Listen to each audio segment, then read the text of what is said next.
안녕하십니까. 동네내과 김상목의 신바람 강의 몇 장으로 삽시다 제 58강을 시작하겠습니다. 지난 강의에 역시 자아자부심을 이야기했는데 한 가지만 빠뜨렸는데 그걸 이제 차분하게 설명을 하면은, 지금 현재 뇌과학이 많이 발전되지 않았습니까?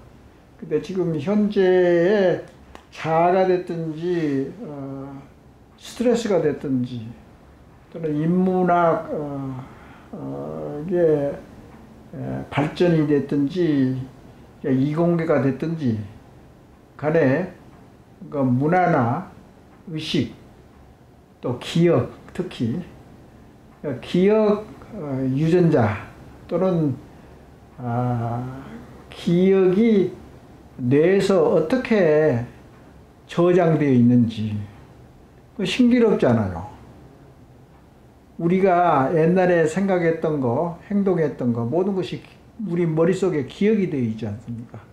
그러면 기억이 어떤 상태로서 기억이 되느냐, 간단히 결론을 말하면은 이 뇌 속에는, 대뇌 피질의 뇌 속에는 엄청나게 많은 신경세포가 있습니다.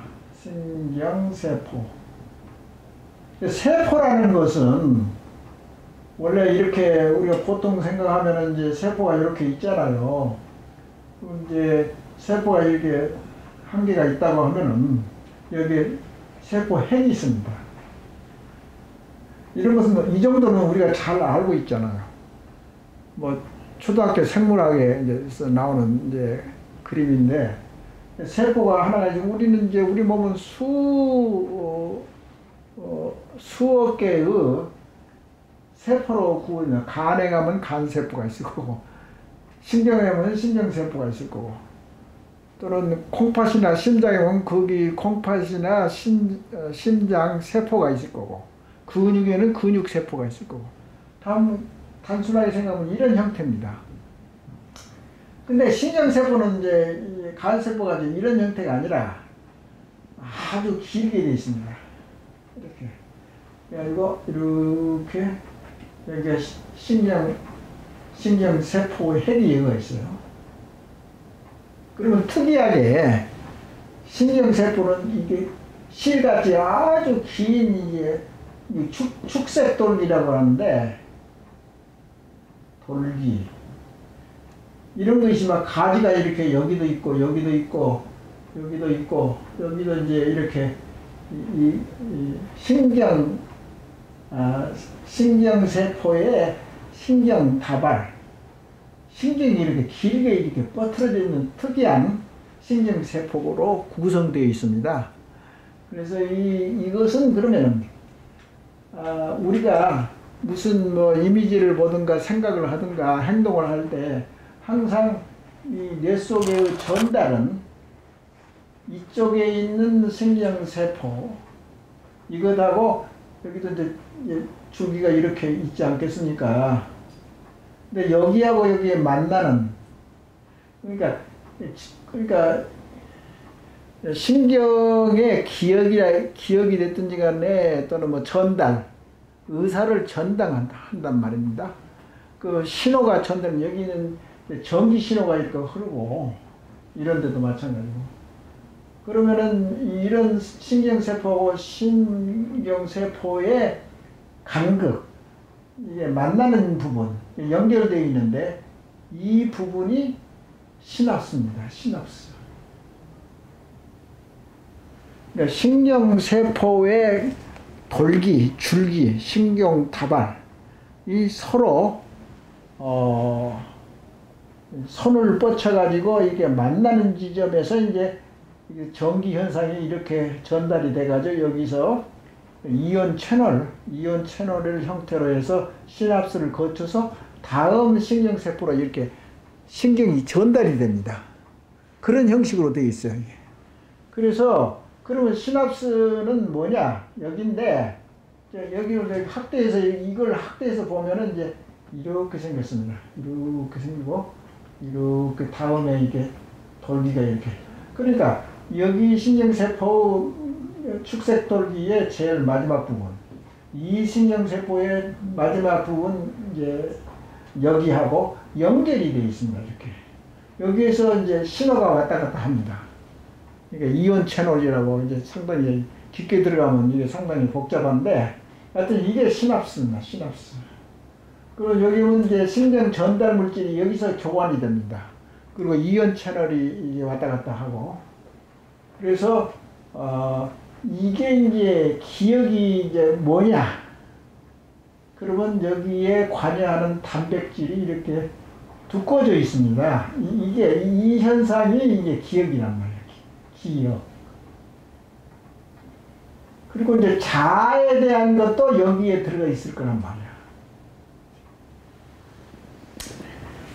그러니까 우리 인간의 몸은 우리 몸 자체가 기억이다. 우리 DNA가 제일 중요하니까. 그 나머지 부분은 전부 다 동물에서도 얼마든지 볼 수 있는 기관들인데, 뇌는 대뇌 피질이 있기 때문에, 인간만 대뇌 피질이 많이 발전됐기 때문에 인간만 이제 사고하는 능력, 그 외에 뭐 고급 감정 같은 것이 많이 작동할 수 있는 뇌의 구조가 이렇게 대뇌 피질에 많이 되어 있기 때문에, 기억이 뭐냐? 여기에 있는 시납스에 이 단백질들이 많이 발전돼 가지고 두꺼워져 있고 크기가 좀 커져 있어요. 이 자체를 보고 우리 지금 뇌과학에서는 이게 기억이라고 생각하거든요. 이게 과거의 기억이 이렇게 발전해 가지고 두껍게 쌓여 있는 이 현상, 두꺼워지는 현상, 시납스가 두꺼워졌다고 그렇게 이야기를 하죠. 근데 그 아주 디테일한 것은 우리가 확실히 잘 모르죠, 아직도. 뇌과학이라는 것이 예를 들어서 많이 발전은 됐는데, 그것을 우리 실생활에 적용하는 데는 아직도 시간이 많이 걸립니다. 예를 들어서 신문지상에서 무슨 암 같은 거 치료하는 센세이션을 그런 발견을 했다고 하는데, 동물 실험이나 또는 이제 문헌에서, 세계적인 문헌에서 발표가 되잖아요. 그러면 그것이 실생활에 이용할 때는 상당히 오래 걸립니다. 시간이. 그것과 마찬가지로 뇌과학에서 많이 이제 떠들어대고 굉장히 화제가 되고 세계적으로 상당히 인기가 있고 그러는데, 사실은 우리 자아를 발전시킨다든가 또는 우리의 기억이나 문화, 기억 문화, 정신 문화를 발전시키는 데는 적용하고, 또 어린애들 교육을 그런 뇌과학에서 말하는 그런 프로그램을 해서 가르치면은 어느 정도는 효과가 있는 것도 같고 없는 것도 같고, 근데 확실치 않아요, 아직. 그러니까 다시 말하면은 뇌과학이 많이 발전돼서도 실생활 우리에 적용하는 데는 시간이 많이 걸린다. 그러니까 4차 산업에서 직업이 많이 없어진다고, 그것이 아마 5년 내지 10년, 늦으면은 10년, 20년 후에 조금 이제 나타나기 시작하겠지만은, 그렇게 인간 사회에서 뇌과학이나 4차 산업혁명에 의해서 급작스럽게 많이 변하는 것은 그렇게 시간을 두고 봐야지, 지금 그렇다고 해서 흥분하고 예상을 하고 좌절할 필요는 없습니다. 인간이라는 것은 자꾸 뇌가 자꾸 변하는 가소성, 그러니까 변할 수 있다, 변화시킬 수 있다, 이런 것도 변화시킬 수 있는 거거든요. 뇌의 성질이 변화시킬 수 있기 때문에 우리가 정신적으로 이제 반성을 한다든가 탐구를 한다든가 그렇게 도를 닦으면은 인간의 생각도 변화할 수 있다고 이제 뇌과학에서 그렇게 판단하고 있습니다.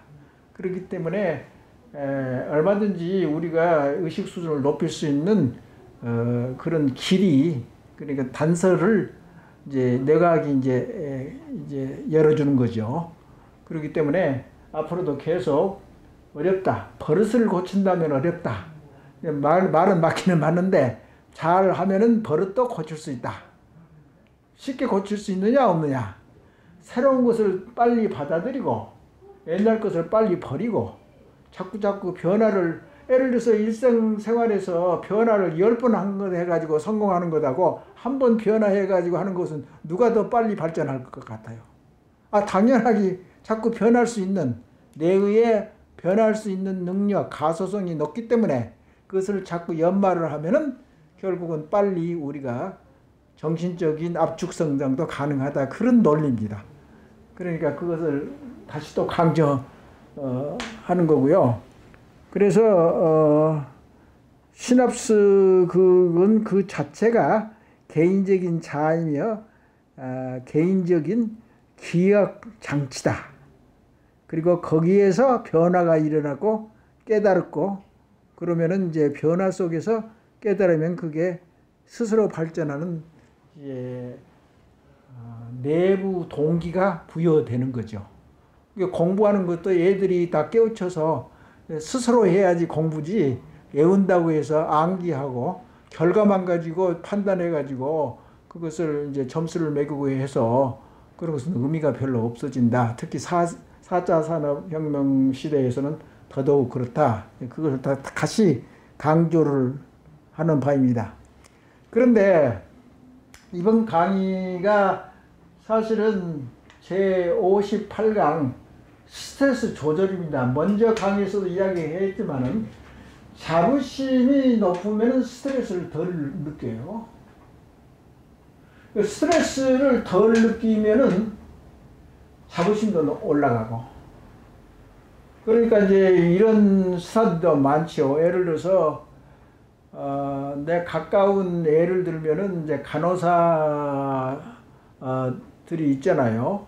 간호사들이 이제 중환자실이나 응급실이나 또는 그렇게 아픈 환자들을 돌보려면 상당히 정신을 바짝 차리고 정말 책임감이 있게 최선을 다하는 이제 간호사들이 있는데 정말 스트레스가 많죠. 그렇게 하려고 하면은. 스트레스가 이제 그런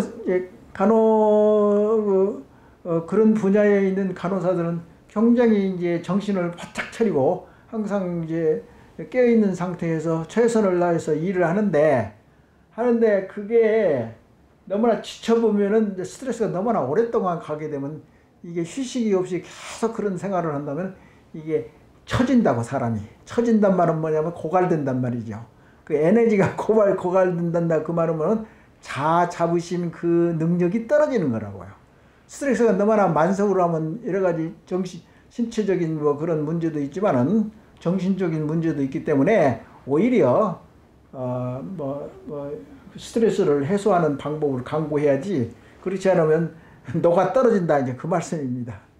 그러니까 이제 여러분들도 사업 실패를 면하기 위해서 얼마나 노력하는 중소 사장들이 있지 않겠습니까? 밤낮을 가리지 않고 뛰고 있는데 나중에 지친다고. 그러면은 스트레스를 만성으로 이렇게 당하고 나오면은 기진맥진 해가지고 완전히 에너지가 소비된다. 고갈. 그러니까 그때는 이제 우리가 이제 의학적으로는 에고가 고갈된 상태라고 그런 말을 합니다.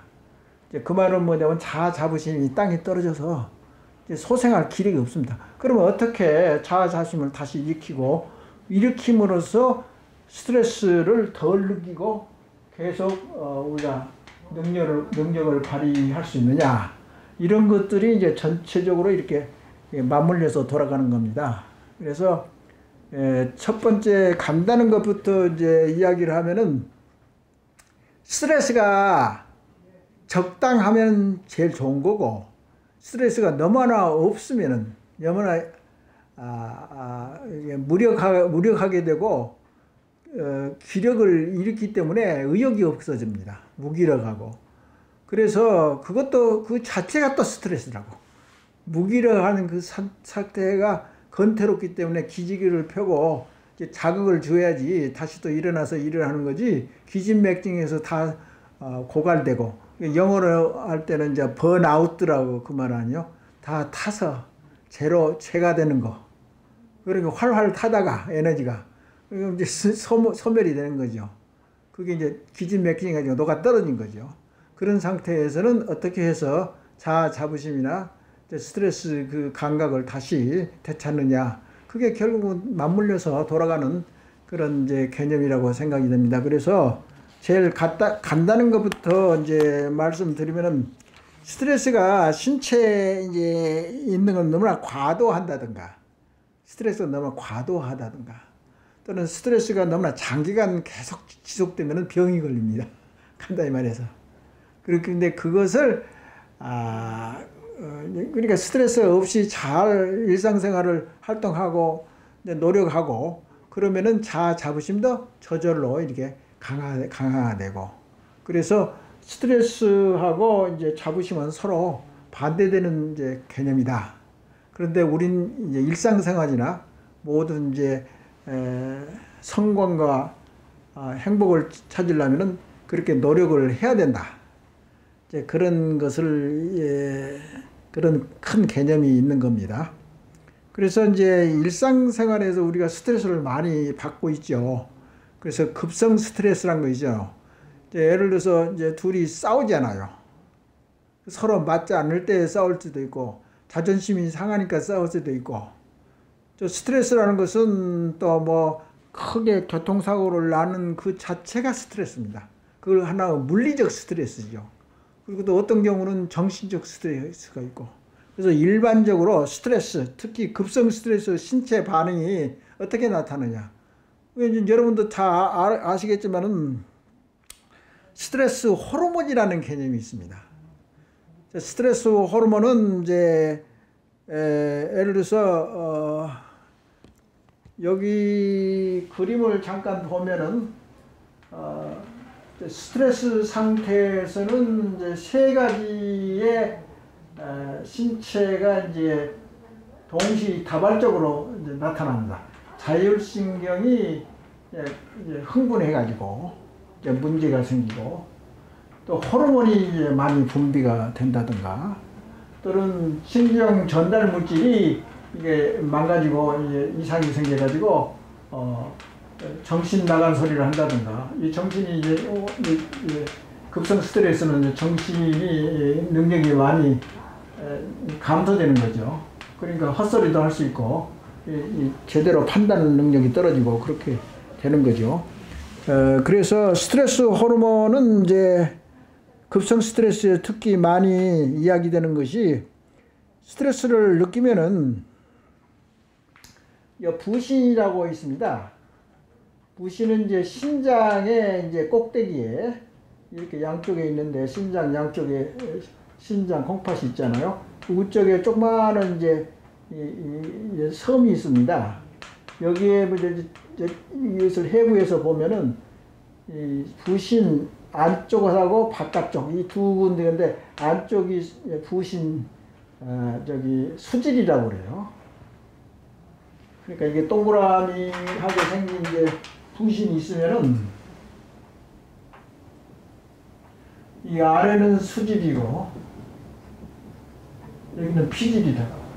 각각 양쪽에서 다 이제 호르몬이 스트레스 상태에서는 엄청나게 많은 스트레스 호르몬이 생산됩니다. 분비가 바로 돼요.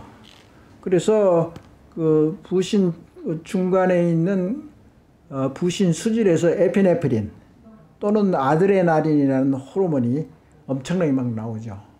그때는 이제 얼굴이 우락부락 빨갛고 말이죠. 화가 나고, 이제 예를 들어서 그러면 핏대가 쓰고 이게 얼굴이 빨갛게 되는 거, 그런 것들이 전부 다 급성 스트레스 호르몬에 의해서 에피네프린이나 아드레날린이 많이 부신 수질에서 생산되기 때문에 그렇습니다. 특히 만성은 몰라도 특히 급성 스트레스에서는 그렇게 되고, 왜 이런 현상이 일어나냐면은 인간은 진화된 동물이라고 그랬잖아요. 다른 일반 동물도 마찬가지겠지만은 원시 시대의 원시인들, 우리 조상들은 뭐 열매를 따먹는다가 또는 무슨 뭐 동물을 채취하다든가 서로 싸워가지고 먹이를 구하기 위해서 수렵 생활을 엄청나게 오랫동안 했습니다. 그 수렵 사회에서 몸이 이제 그게 이제 적응이 돼 가지고 그렇게 많이 급성 스트레스를 느끼는 신체 반응이 항상 나타납니다. 우리 인간의 몸에. 그것은 그렇게 진화되어 있기 때문이죠. 맹수하고 싸워서 우리가 인간이 이겨야 될 거지 않습니까? 살기 위해서는. 그러면서 이제 그 몸의 크기에 적합하게 진화를 한 건데, 이제 그런 것에서부터서 이제 몸이 이제 발달을 해가지고 맹수와 싸워서 이기는 힘을 진화시키기 위해서 그렇게 호르몬이 많이 분비가 됩니다. 그 싸우는 이제 호르몬들이죠. 그럴 때는 이제 몸의 신체의 변화가 생겨가지고 모두 이제 도망갈 건가, 그러니까 맹수하고 만나가지고 정면 대결할 거니까 회피하고 도망갈 건가, 그것을 판단을 한다고 이제 인간이. 이제 그것을 이제 이렇게 생각하는 이제 스타일로 이제 또 진화가 되고, 그래서 도망가는 사람들은 이제 뭐 큰 문제가 없이 스트레스를 그때도 이제 도망갈 때도 스트레스가 많이 호르몬이 많이 생산되지만 정면 대결했을 때도 결국은 호르몬이 많이 생기는데, 그 이유는 도망가든지 싸우든지 모든 힘의 원천은 근육에 있습니다. 그래서 근육에 포도당과 산소를 많이 공급하기 위해서 거기에 말맞는 신체 반응이 나타납니다. 그래서 모든 이제 근육에 산소와 포도당을 많이 공급하기 위해서 근육에 피를 많이 보내고, 그 다음에 심장 박동하고 혈관이 이제 그쪽 근육으로 많이 갈 수 있도록 그렇게 노력을 하죠. 그래서 반면에 그런 상황에서 소화기 계통은 필요 없잖아요. 도망가거나 하면 근육을 이용해야 되는데, 그때는 이제 혈관이 그쪽으로 가는 이제 혈관이 많이 확장돼 가지고 그쪽으로 피를 많이 몰아주는데, 소화할 때는 결국은 이제 소화 기능에 가는 이제 혈관에 피와 포도당을 다 몰아주나 일을 할 수 있도록, 소화를 할 수 있도록. 그것과 마찬가지로, 그러면은 이제 그런 경우에는 이제 스르르 잠이 온다든가 내려가는 피는 적어지니까 이제 졸음이 오는다든가, 그런 모든 신체 활동이 자유스럽게 이제 반사작용으로 신체 반응이 자동적으로 이렇게 나타납니다. 그래서 이제 이해를 해야죠. 그래서 거기에 맞게 이제 진화했다. 이제 그것을 이야기를 하고 싶고요. 그다음에 만성으로 가면 어떠냐? 만성으로 가면은 스트레스 호르몬이 이제 아까 말한 이제 아드레날린이 조금 안정이 되고, 장기적으로 가면은 부신 피질에 있는 호르몬 콜티졸이 많이 생산이 됩니다. 콜티졸이라고. 콜티졸은 이런 데서도 많이 생산되지만은 조금 중추신경에서도 결국 많이 분비가 되고, 이런 것들이 하나의 신경 전달 물질일 수가 있는 거죠. 그리고 호르몬이라고도 할 수 있고. 근데 급성 스트레스는 이제 화학적인 그런 이제 아드레날린이 많이 생산되고, 만성 스트레스에서는 이제 콜티졸이라는 부신 피질 호르몬이, 여기서 나온 부신 피질 호르몬, 이게 많이 생산돼 가지고 몸에 대처를 하는데, 거기에서 이제 간단히 한 가지만 예를 들면은, 장기성 스트레스가 있으면은 인생을 살다 보고 스트레스가 많으면 결국은 자꾸 당뇨병이 생길 수 있는 소질이 있는 사람이 그 스트레스를 받았을 때 확실하게 이 당뇨가 바로 나타난다고, 며칠 사이에. 그런 것이 조금 내 경험상으로도 그렇게 많이 봤는데, 어떤 스트레스가 많이 관계가 있어요. 이게 당뇨병이 생기는 것은. 그러니까 포텐셜이 있는, 잠재력이 있는 당뇨병 환자가, 유전적인 소질에 의해서 당뇨병 환자가 어떤 외부적인 스트레스, 그 만성 스트레스에 의해서 당뇨병이 진짜 유발된다고. 그래서 바로 당뇨알을 먹는다든가 인슐린을 맞아야 된다든가 그런 게 많아요. 그래서 당뇨병이 슬슬슬 올라가서 생긴 것보다도 갑자기 초기에는 아주 나타난다고요. 갑자기. 그리고 그 스트레스가 있게 되면은 성 호르몬도 많이 감소되고, 그 다음에 이제 엔돌핀이란 말을 옛날에 많이 썼는데, 엔돌핀은 사실은 급성일 때, 급성 스트레스는 많이 올라가는데, 만성 스트레스가 있을 때는 오히려 떨어집니다. 그래서 엔돌핀 하면은 기분 좋다고 그런데 사실은 엔돌핀이 뇌 속에서 생성되는 하나의 마약 비슷한 겁니다. 근데 자체적으로 이제 체내에서 만들어내는 건데, 뇌하수체 같은 데서 이제 많이 생산되고, 또한 이제 스트레스가 많이 해소가 되고 좋아지면은 이제 오히려 엔돌핀이 감소합니다. 그래서 또 침을 맞을 때는 또 엔돌핀이 많이 생산된다고 그런 말이 있고요. 그래서 그리고 이제 그 외에는 이제 신경 전달 물질을 아까 이야기했는데, 신경 전달 물질은 이제 종류가 굉장히 많아요. 그래서 특히 이제 우리 인체에 신경 전달 물질이 한 40개 이상이 되는데, 사실은 이제 특히 장기 스트레스에 있어서는 중추신경에서나 말초신경에서, 특히 이제 중추신경에서는 노아에피네프린이라는 화학물질이 스트레스 호르몬이죠. 그것도 그런 것도 많이 생산되고, 노아아드레날이라는 말도 쓰죠.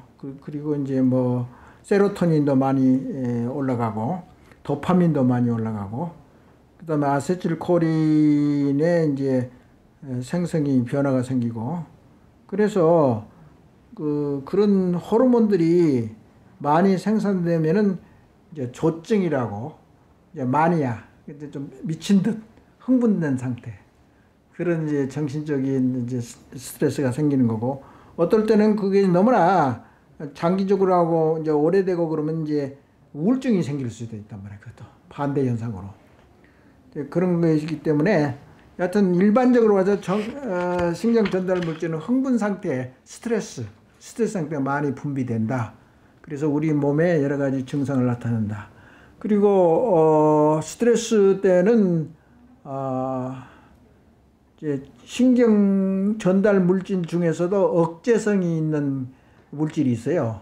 그것은 이제 스트레스가 많으면 이제 그 물질이 많이 올라가 가지고 그 스트레스가 해소가 되면은 가바라는 이제 그런 전달 물질인데요. 그럼 보통의 스트레스 호르몬과 반대 현상이 일어나죠. 근데 가바에 대한 스타디는 그렇게 많이 발표되지 않았어요. 아직까지. 그다음에 보통 우리가 느낄 수 있는 소화기 계통에 변화가 생기는데, 소화는 아까도 이야기했습니다만 급성 스트레스에서는 피가 근육으로 몰리게 합니다. 그렇기 때문에 소화계통은 효소가 잘 생산이 안 돼가지고, 분비가 안 돼가지고 소화장애가 생깁니다. 스트레스가 많이 있고 그러면은. 그건 우리가 다 알 수 있는 것 아닙니까? 그래서 이제 소화가 잘 안 되니까 죽을 먹는다든가, 소화를 과식하고 그러면 소화가 잘 안 돼서 배탈이 납니다. 스트레스가 있을 때는. 그래서 그렇게 해서 이제 영향을 주고, 간에서도 이제 원래가 이렇다고요. 뇌는 항상 포도당이 원하는 데예요. 포도당이 없으면은, 예를 들어서 떨어지면은 이제 당뇨병 환자가 인슐린을 너무나 많이 맞아가지고 저혈당에 빠지면 정신을 잃잖아요. 그래서 이제 일을 안 한다고요, 뇌에서. 그렇기 때문에 포도당을 많이 간에서 생산되는데, 그것을 억제시키는 것이 이제 스트레스고, 췌장에서도 그 소화 효소들이 많이 나오는데, 스트레스가 있을 때는 분비가 덜 돼가지고 소화장애가 생기고 그런 거죠.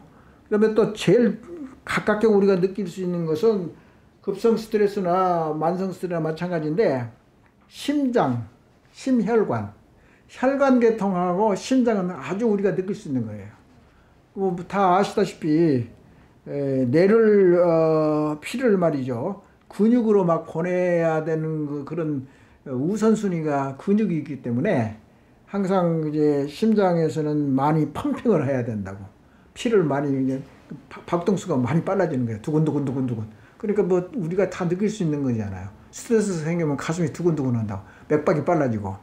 그리고 폐로 폐 쪽으로 또 피가 잘 흐르고 있어가지고 산소를 많이 공급하기 위해서 이제 심호흡을 많이 하거든. 빨리 숨을 쉬고.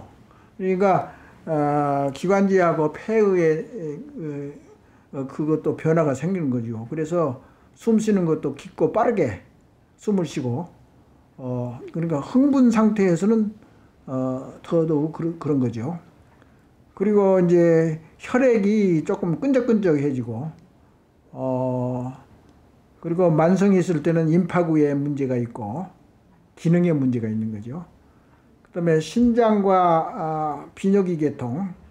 여기 이제 그림에 나와 있는 것이 이제 신장하고 방광하고 이렇게 나와 있잖아요. 심장하고. 그러니까 스트레스에 관련된 무슨 이제 이 표가 이제 여기 그림에 나와 있는 거 마찬가지로 신장이나 소변량이 줄어든다든가 입이 마른다든가 그러니까 구강이 별로 마른 상태에서 잇몸병이 잘 생긴다든가 그리고 자율신경에 장애가 있어가지고 남자에서는 발근하고 사정이 잘 안 돼요. 여자에서는 생리불순이 생기는 거죠. 그런데 근육 조직의 변화에서는 이게 상당히 많은 건데요. 특히 장기 스트레스는 어떻게 되냐면 모든 사람들이 이해하기 쉽지만은 이게 두통. 그럼 두통의 제일 많은 원인이 뭐냐? 긴장성 두통이라고. 머리 아픈 거. 근데 우리가 보통 생각하기 90% 이상은 머리 뒤쪽에 붙은 근육이 긴장해서 머리가 아픈다는 말이에요. 90%가 긴장성 두통이라고요. 근데 근육에 이제 긴장이 오는 거죠. 근데 그 근육이 이런 팔다리의 근육에 긴장이 오는 것은 뭐 둘째 치고라도 그건 움직이니까 움직이지 않는 근육이 뭐가 있어요? 머리 뒤하고 목하고 그 다음에 이 등짝 있는 데하고 어깨하고 또 허리하고 거기는 별로 안 움직이거든. 그런데 거기가 이제 아프고 쑤시고 그런 것이 그러니까 이제 굉장히 피로하고 스트레스가 많을 때는 아픔이 어디서부터 오냐면은 그런 중간에 있는 가운데에 있는 근육들이 움직이지 않는 그리고 좀 일반적으로 활동을 안 하는 근육이 아프다고 통증도 있고 아프고 두드리면 아프고 그런 것을 우리가 뭐 경험상으로 다 할 수 있는 현상들 아니에요. 그러니까 뭐 침을 맞는다든가 뭐 물리치료를 한다든가 약을 먹는다든가 그렇게 되겠죠. 그 다음에 또 제일 중요한 것들은 뭐냐면 면역 조직이 파괴가 됩니다. 면역이라는 것은 뭐냐면 외부에서 세균이나 바이러스 같은 거, 암 같은 것이 들어온 것을 막아주는 것이 임파 시스템이거든요. 그래서 임파선이랄지 그리고 임파계통에 이제 임파구 능력이 떨어진다든가 또 임파구의 일종인 자연 살인 세포라는 것이 있습니다. 내추럴 킬러셀이라고. 그것이 면역이 아주 중요하거든. 외부에서 그 이물질이 들어오면 다 잡아먹는 것이 이제 거대 세포 또는 이제 자살 세포, 자살 세포라고 하죠. 그런 것이 능력이 많이 떨어진단 말이에요. 스트레스는. 그래서 구강에 염증이 생긴다든가 건조증이 생긴다든가 탈모증이 생긴다든가 하여튼 스트레스에 만성적으로 하면은 그렇게 많은 병이 나타납니다. 그 다음에 감각계통에서도 문제가 있습니다. 청력이 이게 급성 때는 말이죠. 청력을 소리를 잘 듣는단 말이죠. 그 외부에서 동물들이 외부에서 쳐들어오면 귀를 쫑긋 하는 것은 뭐냐면은 잘 들으려고 합니다. 그게. 사람도 마찬가지입니다. 외부에서 뭐 침입자가 들어온다면 귀를 쫑긋 하면 더 잘 들리거든. 그런 현상이죠. 그리고 이제 눈에서 들어오는 거 이미지를 더 확실하게 하기 위해서 동공이 커진다고. 자연적으로 그렇게 된다고. 그게 신체의 반응인데, 그렇게 되면은 이제 더 잘 볼 수 있게 동공이 커진단 말이에요. 그것은 전부 다 자율신경에 의해서 변화가 생겨서 그 2차적으로 동공이 커지고 더 잘 보이기 위해서 위기, 맹수와 싸우는데 위기를 돌파하기 위해서 자동적으로 그렇게 진화된 겁니다. 그래서 그런 것을 알 수가 있고, 각성이 많이 되고 정신이 바짝 차려지고, 그런 것은 다 스트레스 반응입니다. 그 다음에 장기적으로 가면 오히려 그런 능력이 떨어져요. 그렇기 때문에 예를 들어서 뭐 차 사고를 잘 낸다든가 실수를 한다든가 안전사고에 문제가 생긴다든가 나 깜빡하는 사이에 잊어버렸다든가 그렇게 정신 능력이 많이 떨어집니다. 스트레스가 많을 때는. 그러니까 먼저도 이야기했지만 그림에서 무슨 변형계 감정이 너무나 세고 부정적이면은 이 우쪽에 있는 대뇌피질이 일을 안 해요. 그 사고도 더 안전사고 우리나라 많죠. 안전사고가 많은 이유는 뭐예요? 정신을 차려야 되는데 정신은 왜 못 차리냐? 결국 스트레스가 많은 사회, 우리 사회, 맨날 싸움만 하는 우리 사회이기 때문에 빨리빨리도 있고 피의식도 많고 그렇게 자꾸 비셔스 사이클이라고 그래요. 죄송합니다. 영어로 해서. 악순환이 되는 것이 이런 학문의 이치입니다. 그래서 이걸 다 이해를 하고 그래야지 각자 조심하고 좋은 사회가 이루어지지 않겠습니까? 그러니까 그 자체가 이제 수준이 높은 거죠. 예를 들어서.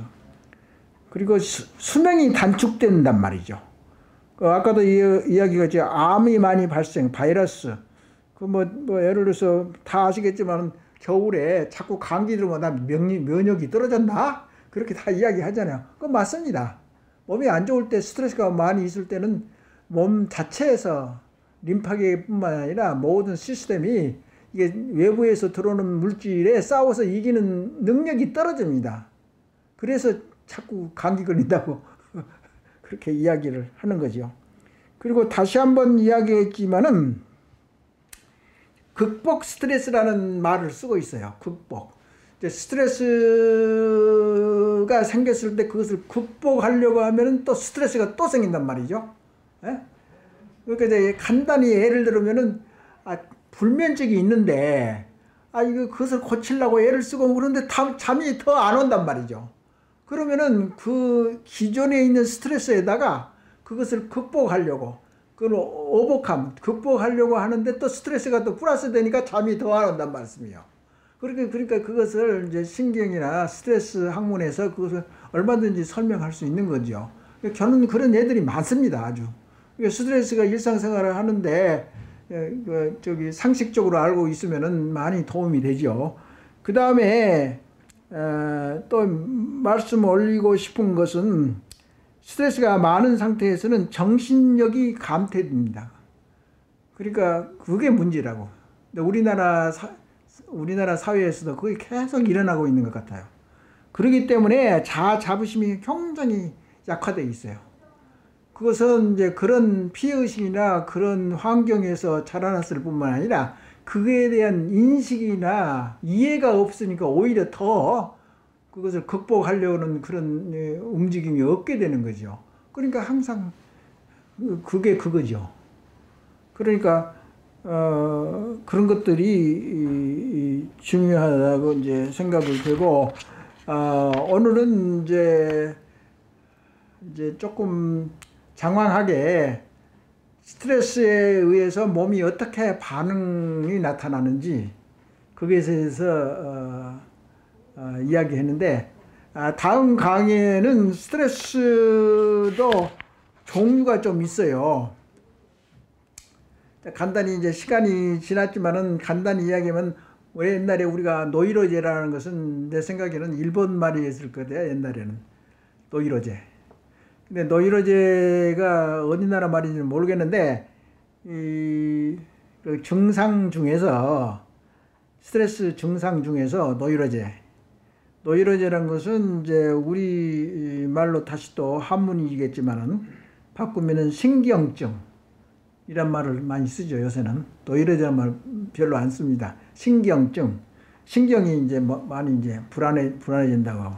그리고 두 번째 그 카테고리는 심신증. 심하고 신체에 나타나는 병. 그러니까 그것을 영어로 하면 사이코소매틱 디스오더라고 그렇게 딱 나와 있어요. 그러니까 두 갈래로 이제 이 증상이 있고, 그래서 이제 노이로제나 신경증, 그게 대표적인 것은 화를 내는 거, 노엽다든가, 화를 불고 내든가, 분노하다든가, 이제 그런 계통이 이제 속하고요. 그 다음에 사이코소마틱, 심신증이라는 그런 카테고리는 이제 위궤양이 생긴다든가, 속이 쓰려서 죽든가, 스트레스가 많을 느껴가지고, 그런 것을 다음 강의에 하도록 하고, 이번 강의는 이걸로 마치겠습니다. 감사합니다.